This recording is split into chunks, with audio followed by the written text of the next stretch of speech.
3 years ago, Zola Dlamini's family's company declared bankruptcy and their lives hit rock bottom. Zola barely supports her family by selling bags and jewelry. Even when she sees a discounted new dress at a street stall, she has to grit her teeth before turning away.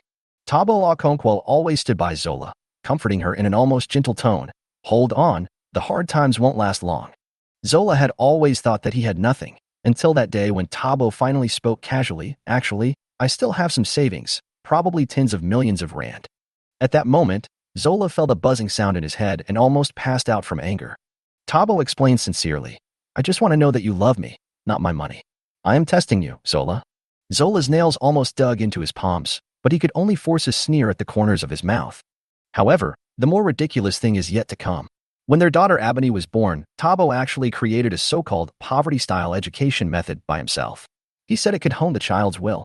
So Thabo moved his family into the most dilapidated demolition area in the suburbs of Lagos, and even hired some neighbor actors to pretend to be poor people. Ingredients from the market. Abani was treated as an outsider and a laughingstock by his classmates at school because of his shabby clothes and miserable family background. No one wanted to play with Abani, and she was always the loneliest child in the class. Finally, on the eve of the college entrance examination, Abani accidentally heard the truth about the so-called educational design. Abani collapsed on the spot, put down his pen, handed in a blank test paper, and then, without warning, jumped off the roof of the school building. That night, Zola rushed into the hospital crying. Before the doctor even finished speaking, Thabo angrily accused her, "You ruined my education plan. You messed up everything." After saying that, Thabo actually pushed Zola down the corridor on the 5th floor of the hospital with his own hands. But fate did not let Zola in there. When Zola woke up, she found herself lying on a damp mattress, and the sound of rain hitting the window frame could be heard. Zola's heart seemed to skip a beat. She was back to that day, the first day she and Abani moved into this dilapidated demolition area. The roof leaks, the walls are crumbling, and the air smells of mold. Little Abani stood in the corner of the room, looked up timidly and asked Zola, "Mom, are we really going to live here in the future?" Zola was stunned for a moment, but a meaningful smile slowly appeared on his face. Zola gently touched Abani's head and said in a low and gentle voice, "Good baby. Your father wants to experience the life of a poor person. So let's accompany him to act out this play." Abani whispered, "Mom, why did we move here? This house is so shabby and there are no glass in the windows. I want to go back to our home in the garden villa." Zola slowly opened his eyes. The sharp pain in his chest gradually faded away, and his consciousness became clearer. Zola lowered her head and looked at the little girl in front of her. She was wearing exquisite high-end children's clothing and had a diamond-studded bunny hairpin in her hair. This hairpin was a birthday gift from Zola to Abani, her 5-year-old daughter, Abani Okonkwo. At that moment, Zola understood everything. She was reborn. Memories of his previous life flooded into his mind like a flood. Before his high school graduation exam, Abani learned a long-buried secret. His family was actually very wealthy. But Abani has lived a poor life since childhood, eating coarse food, doing odd jobs to earn tuition, enduring strange looks from classmates, and even giving up her favorite dance. Abani couldn't accept that all this was just a lie her parents used to motivate her. She collapsed and handed in a blank exam paper, then jumped off the roof of the teaching building without warning. Zola's husband, Thabo Okonkwo, was indifferent to Abani's death and only cared about whether she did well in college.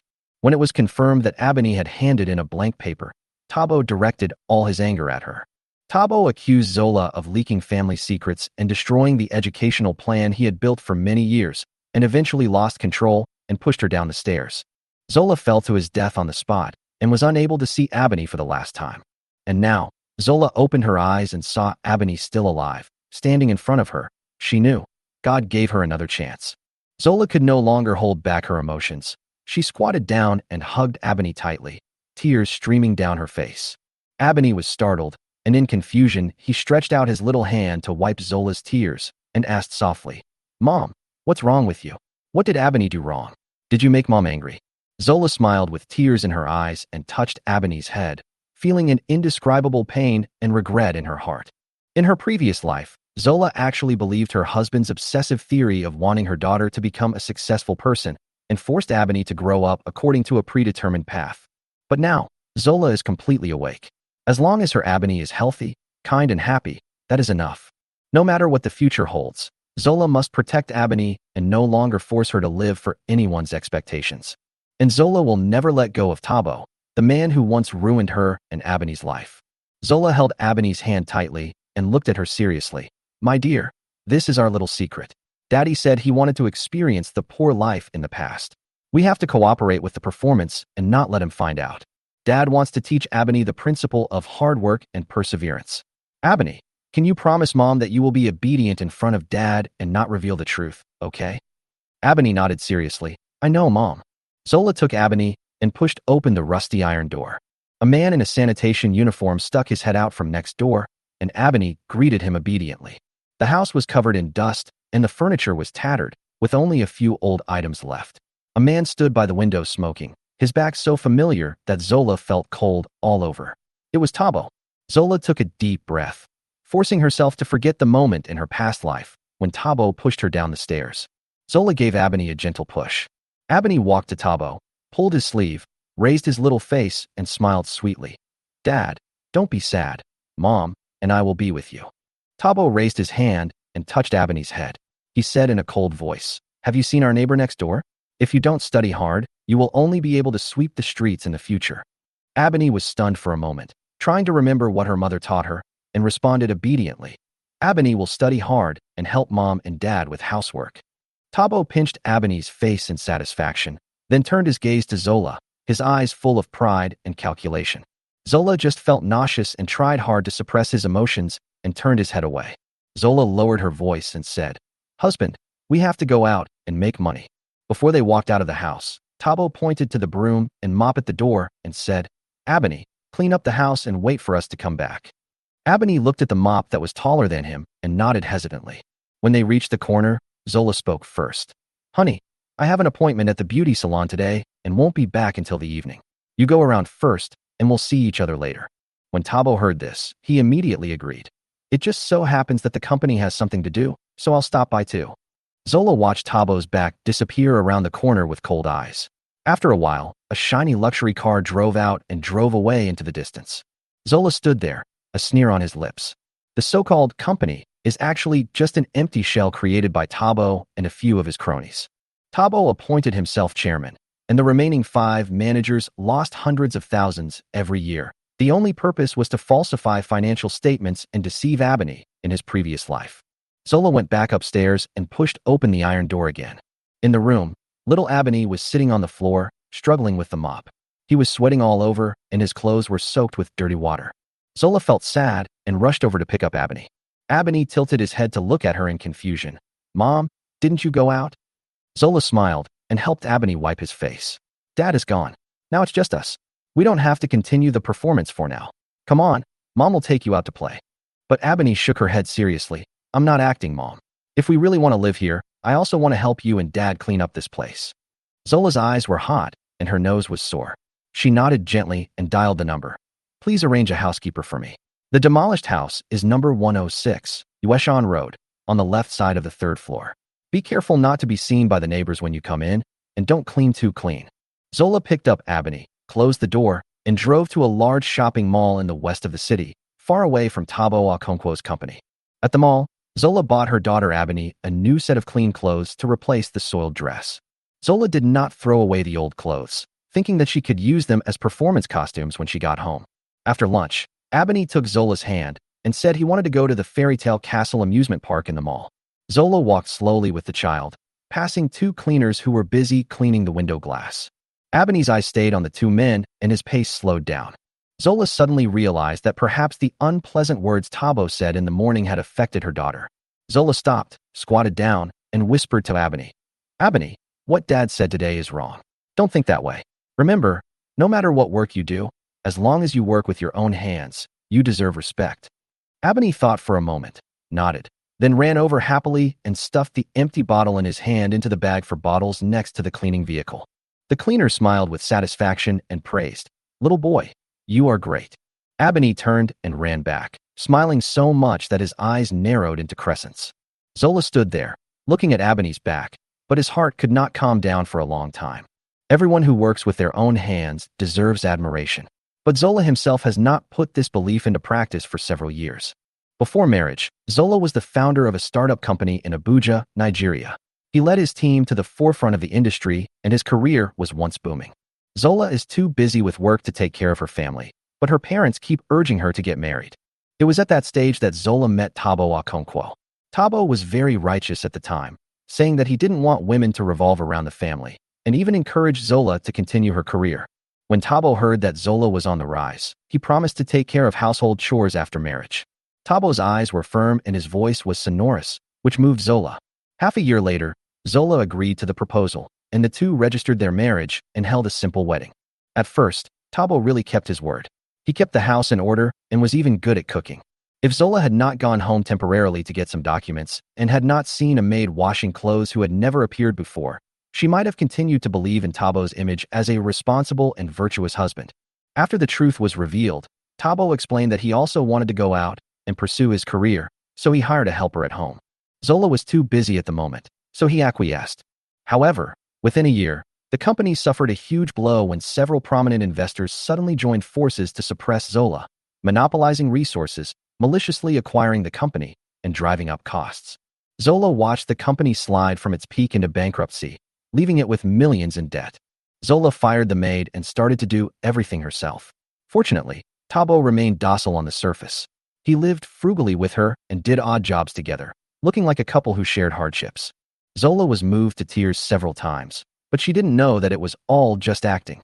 3 years later, Thabo suddenly took out a bank card and said there was 10 million naira in it, enough for Zola to pay off his debts. At that moment, Zola realized that before they met, Thabo had won a lottery prize of 80 million naira. The reason why Thabo concealed the truth was because he wanted to make you love me as a person, not my money.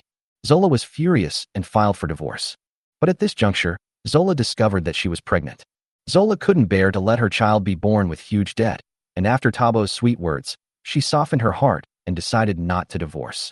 From then on, Zola no longer had to work, and Thabo would transfer 100,000 naira to her every month for living expenses.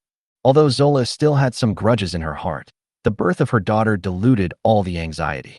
Zola wants to give her child a complete family, so every time she disagrees with Thabo, she has no choice but to give in.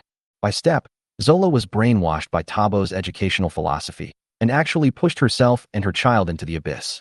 In fact, Thabo had achieved nothing before and was just an ordinary man who lived a lazy life. If it weren't for his unexpected fortune, he probably wouldn't have been able to find a stable job in his life. Thinking of this, Zola let out a suppressed sigh. Although Thabo is incompetent, he is rich. If Zola wants to take Abani away from Thabo, he must first make himself capable of living independently. Mom. Abani's voice brought Zola back to reality. Zola looked down and saw that she and her daughter were standing in front of a dance studio in a shopping mall. Through the glass window, Abani was staring intently at the children in the classroom. Zola asked gently, "Abani, do you want to learn to dance?" Zola knew her daughter would nod. Abani loved dancing since she was a child. When she was in primary school, the Lagos art troupe came to the school to select talents, and the troupe leader took a liking to her at first sight. The head teacher invited the couple to school. Along the way, Thabo's face turned pale, thinking that Abani was in trouble. When the teacher told the truth, Thabo's expression eased, but only for a moment. Unexpectedly, Thabo sneered in front of all the teachers in the school, took out a cigarette, lit it directly in the office, crossed his legs, and had a contemptuous attitude. Then, Thabo said arrogantly, "Dancing? Isn't it because you are not good at studying that you have to do unconventional things? My daughter will go to a top university in the future, don't fool me." The teacher was stunned. Maybe she liked Abani too much. She smiled and persuaded him. "Mr. Thabo, you misunderstood. The art troupe is a formal way. You can get into the Lagos School of Performing Arts and the Media University of Nigeria after studying dance. Moreover, dance is not a shortcut. It is very hard. But Abani really likes it." "Bah!" Thabo spat on the ground. "You woman, you know nothing." The office suddenly fell into silence. Zola quickly apologized to the teacher and pulled Thabo away. That night, the two had the most intense quarrel since their marriage at home, and neither of them gave in. Until Abani came home from school, threw herself into Zola's arms, and cried, "I don't want to learn dance anymore. I don't like it at all. Mom and Dad, please stop arguing." Zola held her daughter's hand and walked into a dance training institution in the center of Lagos. Abani's eyes sparkled as he looked around expectantly. The staff at the front desk was very enthusiastic and immediately called a free teacher to receive us. Abani was not timid at all. She walked to the center of the classroom and confidently danced the dance steps she learned from the short video. At that moment, Zola stood aside, watching her daughter dancing so rhythmically, and was deeply moved. In her eyes, Thabo Okonkwo was the brightest star in the world. The dance teacher watched and clapped, praising in surprise. Zola signed up for the dance course without hesitation and paid 60,000 naira on the spot by credit card. The moment she swiped the card, Zola's heart tightened. The quiet life of these years could not continue. She had to find herself again who could make money independently. When he got home, the housekeeper had already cleaned the room, leaving only some stains that Abani could barely wipe off.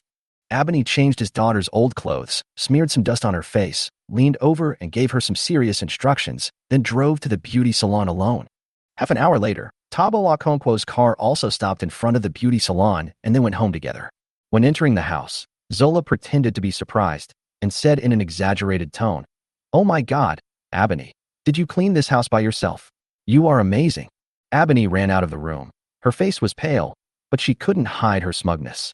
The two exchanged a knowing look, and the little girl nodded sweetly. Zola continued to act and said to Thabo, "Hubby, I'm going to cook. You clean up the places that Abani can't reach." Thabo nodded in approval without a doubt and went back to work. Zola took her daughter into the kitchen and cooked 2 home-cooked dishes. Thabo's choking sound came from the room. Zola felt it was ironic and sneered. While no one was paying attention, Zola scooped a spoonful of sand and quietly mixed it into the rice. At dinner time, Thabo sat at the table with a very ugly look on his face. After taking a mouthful of rice, Thabo vomited it out on the spot. Zola suppressed her disgust and forced a smile. "Husband, our family can't afford good rice now. Please don't waste it. Look how delicious Abani is eating." Abani immediately cooperated and took another big bite obediently. Of course, she ate the clean rice that was reserved at the bottom of the bowl. Thabo hesitated for a moment, but after all, for the sake of his education plan, he gritted his teeth and swallowed the sandy rice. Zola calmly picked up a piece of vegetable and felt very happy. From then on, Zola and Abani worked together seamlessly. At home, Thabo wore tattered clothes and went hungry every day for the sake of his so-called ideals. Zola and Abani were living a leisurely life outside. Dance classes, playgrounds, new clothes, delicious food. She secretly brought her daughter to enjoy another life. At the same time, Zola also began to reconnect with old friends who had started a business together, quietly paving the way for his comeback. But just as everything was getting on track, Zola accidentally uncovered a huge secret that she had never discovered in her previous life. "You're saying that those investors who joined forces to crush our company actually only had one source of funding?" "That's right." The voice on the other end of the phone said word by word. "We were so inexperienced at the time. I only found out about this after you contacted me last month." When the call was hung up, Zola almost froze, and cold sweat on his back soaked his shirt. Zola sat in a cafe in Nairobi and opened her computer with shaking fingers. A friend sent her a company document, and the content of the document confirmed her guess. At that time, Zola's company was worth 20 million, and her rival spent 30 million to suppress her. Even if her debts were taken into account, the loss was over 10 million. No one would do such a losing business, unless the target was her from the beginning. The company behind the scenes. It was the one that appeared in Thabo's forged bankruptcy report. Everything was right. Thabo acted as if he didn't care about the company's bankruptcy and was willing to live a life of tightening his belt with Zola, but it turned out that the compensation ended up in his pocket. Zola closed his computer and took a deep breath. The decision he had never spoken of finally settled quietly in his heart. Originally, Zola had thought about taking her daughter away after rebuilding her career, but now that the truth is revealed, there is no room for compromise. That day, Zola went to pick up Abani from school on time and took her daughter home in silence. As soon as he opened the door, Zola paused. The person sitting on the sofa was Thabo, who was supposed to be busy at the company. Next to him stood a man in a sanitation worker's uniform, who turned out to be his neighbor who lived next door and had participated in the role of an extra. Zola froze, and Abani beside her was also at a loss. Although she changed her daughter into old clothes, the shopping bag she was carrying still gave everything away. Thabo raised his head, his eyes dark. "You bitch." Thabo slammed the table and stood up, questioning angrily, "I worked so hard to support you, and you were so eager to betray me? You even dared to disrupt my education plan and take the child out to eat, drink, and have fun?" Zola forced himself to remain calm and quietly glanced at the temporary helper standing beside him. The man lowered his head with a complicated expression. Thabo threw a stack of photos on the floor, looked directly at Zola, and said to his daughter, "Abani, did you see clearly? Your mother is with another man, and she doesn't care about you at all." Zola immediately covered her daughter's ears with her hands, trying to block out the harsh words. But the picture in the photo said it all. She was sitting side by side with a young man in a cafe. The two were very close, talking in low voices and smiling tenderly. Thabo's anger erupted again. He roared, "Thabo Okonkwo, do you want to die? Who told you to sneak out? I will beat you to death today." As he spoke, Thabo grabbed a belt and whipped Zola violently. Zola had no time to stop him and had to take the whip for her daughter. A bright red blood mark immediately appeared on her arm. Abney was so scared that he burst into tears and the shopping bag in his hand rolled to the ground, revealing several unopened men's short-sleeved shirts inside. "Dad, this is the birthday present I bought for you with the money I saved from collecting scraps. Woo-woo." Thabo paused and stood there for a few seconds before he bent down to pick up the clothes. He stared at the price of several dozen rands on the receipt several times before he finally believed it. Thabo hesitated and touched his daughter's head. "Abney, Dad misunderstood you." Although it was an apology, there was no trace of true apology. The phone rang. Thabo picked up the phone and said a few words before hanging up. He turned back and angrily yelled at Zola, "You stinky woman, I'll settle the score with you when I turn over." After he finished speaking, Thabo slammed the door and left the house. The room fell silent again, with only Abney sobbing. Zola frowned at the extras who were still standing there. "He's gambling?" The other nodded. "Yes, Sister Zola." He said sincerely, "I notified him according to the time you arranged. As for the photos, I really don't know." Zola looked at her daughter curled up on the ground, feeling as if her heart was being pricked by a needle. "You are not the only one Thabo arranged. I had the photo taken on purpose. It happened that I went to meet Kato Bembe that day. I did neglect Abney, but thank you for helping me. You can go first. If Sister Zola needs me to do anything else, just tell me. You borrowed the money to save my dad, so I will do my best." After sending the helper away, Zola squatted down and gently touched his daughter's hand. Abney raised her head, her eyes red from crying, glanced at the photos again, shrank her body, and took a step back. Zola suppressed the pain in her heart, tried to smile, and said in a voice as gentle as the wind, "Baby, do you believe what Daddy said?" Abney nodded, then shook her head, and finally cried with her lips pursed. Zola gently wiped her tears. "Don't be afraid. Mom will never abandon you." Zola's tone became softer. "If Mom and Dad are no longer husband and wife, but we are still your mom and dad and love you as before, are you willing?" Abney was silent for a while, then asked, "Will Mom be happier then?" "Yes," Zola replied affirmatively. "Then I support Mom. I want to be with you. Dad beats people. He is a bad man." Abney threw herself into Zola's arms with red eyes. Zola finally couldn't hold it anymore, hugged her daughter tightly, and cried silently. She secretly vowed in her heart, "I must create a world without shadows for her." After calming down, Zola sent her daughter to a friend's house. She didn't want Abney to get involved in the next battle. At 2 o'clock in the morning, Thabo came home drunk, kicked the broken coffee table away, and collapsed on the sofa. Zola deliberately walked past Thabo, pretending nothing had happened. When Thabo saw Zola, he immediately became angry and rushed over. Zola was prepared and dodged nimbly, shouting, "Husband, I was wrong. Please stop hitting me." Thabo became even more angry and stumbled after Zola. Zola controlled the rhythm, intentionally letting Thabo hit her occasionally, while crying heartbreakingly, "Hubby, you wronged me. The man in the photo is just a friend. He recently discussed a casino project abroad and asked me to help act in a scene." Thabo frowned. "What drama? I just pretend to be a tourist and the staff will show me the cards. I lose a few games to trick them into taking the bait, then I went back and reaped the rewards." Thabo kicked over the coffee table and cursed, "No wonder I always lose. Tell your friends that I'm going to fight in person. I lost so much, it's time to win it back," Thabo said angrily. Thabo stumbled into the bedroom, and Zola quietly pulled out the miniature camera from under the sofa. The next day, Zola took Thabo to an underground casino. She wore a cleaning uniform and hid headphones in his ears. Thabo sat down at the table and hurled provocative comments at his opponent. Zola secretly revealed the cards in the dark, and Thabo lost several games in a row, but he became more and more excited as he lost. When the amount reached 1 million rand, Thabo seemed to notice something was wrong and left under the pretext of going to the toilet. Zola followed closely behind, offering Thabo an iced herbal tea before he could explode.